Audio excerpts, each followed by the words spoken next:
Thank you, Madam President. When I was 9 years old, I got a cat. The cat's name was Boots, and he actually lived until the week before my youngest child was born, so he was a very long-living cat. And he was special for that reason, but the other reason Boots was special is that was the first thing I can ever remember saving up my own money for. I had to save up enough money to pay for the cat, to be able to buy a litter box and all the accoutrements that went with that. But that pride that I had of being able to save the money that I earned from washing the car or cleaning the garage or doing those extra things. And I'd put that money aside in my piggy bank and know that eventually I was going to meet my goal. I was surprised when my son was born with a disability that the very first thing that anybody told me was, whatever you do, don't save a penny for him, because if you do, he will be ineligible for services when he's an adult. He won't be eligible for employment training, he won't be eligible for support services, he won't be eligible for group home services. That didn't make any sense to me. Like, what kind of a message is that to give to families or to give to individuals? You can't save money. That is a basic principle of financial responsibility that I think we all try to teach our children. So something remarkable happened last year after many people raised this question, and it was really something of a miracle. Congress passed a bill.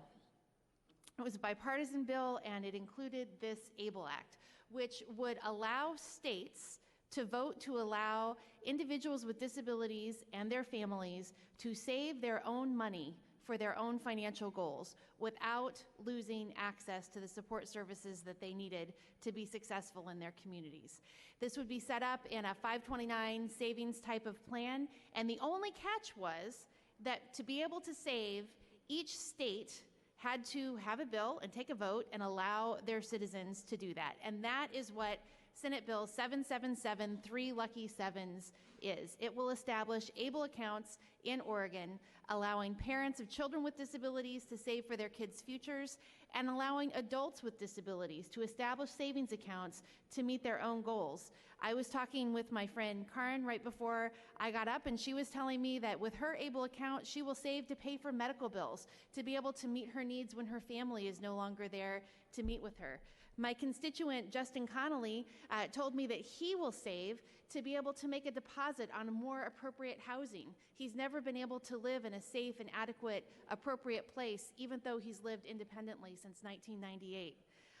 We talked to another young adult who wants to save her money to be able to repair her wheelchair, the stander on her wheelchair. Not covered by insurance, but since she can't save more than $2,000 at any one time, she can't pay for that repair. And we actually heard in a committee of somebody that wants to get a cat. So there are a whole variety of reasons that people will save. Colleagues, this bill is about letting people save their own money. It will allow people with disabilities to become more independent and more self-determined.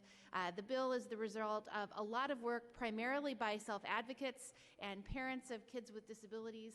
It's been some of the best testimony that I've ever gotten to hear in the legislature, and I really look forward to people being able to put their deposits in these accounts. The Treasurer's Office and Michael Parker have also been incredibly helpful. The Subcommittee on General Government was helpful in getting the funding mechanisms right, and Representative Cedric Hayden also has just been a real champion on this bill.